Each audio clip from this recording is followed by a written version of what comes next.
প্রিয় শিক্ষার্থীরা, আজকে আমরা শিখব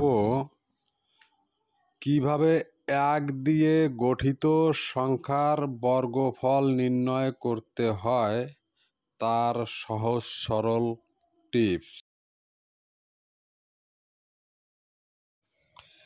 1111 এর বর্গ করলে বর্গফল, তাহলে বর্গফল আসবে 1 2 3 4 3 2 1, অর্থাৎ যতগুলি এক পাশাপাশি, চারখানায় এক পাশাপাশি লেখা আছে তার বর্গ করতে হবে।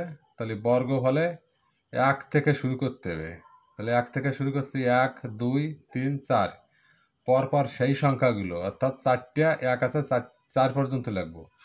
4-এর অধক্রম 3, তাহলে 3 2 1।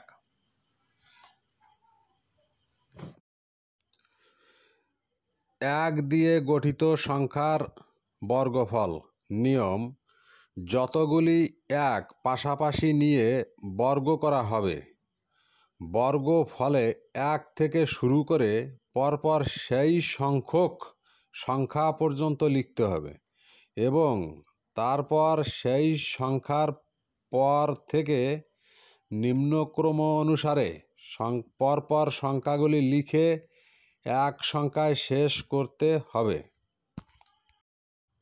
তো উদাহরণগুলো দেখতে থাকুন এবং নিজেরা আরও অধিক সংখ্যক উদাহরণ বানিয়ে এইভাবে করতে থাকুন, অনেক উপকারে আসবে।